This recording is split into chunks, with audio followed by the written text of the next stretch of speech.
Whenever I'm engaging in martial arts training, I want to make sure that two things are always up to par: my form and my technique.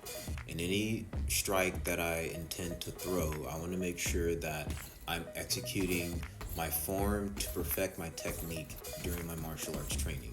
In this video in particular, I focused on a plethora of different strikes, the lead side kick, the roundhouse kick, a couple of combos or combinations with the cross punches, and then overall movement.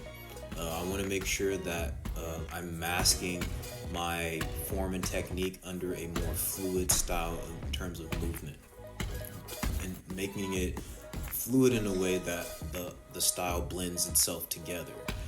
And when throwing these punches and kicks, it's always about how you're utilizing your body to kind of really execute and really engage in the training, right?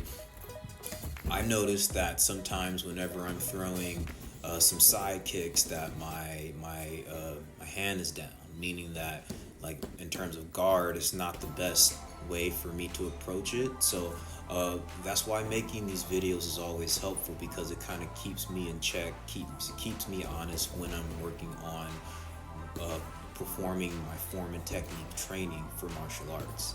And those are some little things that I always have to keep in mind whenever I'm throwing a strike, whenever I'm engaging in a movement, to always have like checking points. Are my hands up?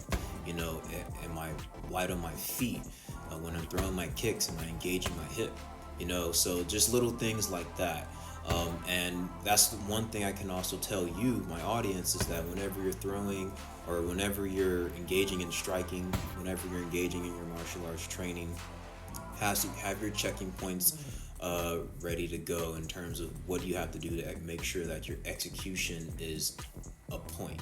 And also, whenever you're engaging in form and technique training for your martial arts, make sure that you take your time, and make sure that you also continue to improve every step of the way.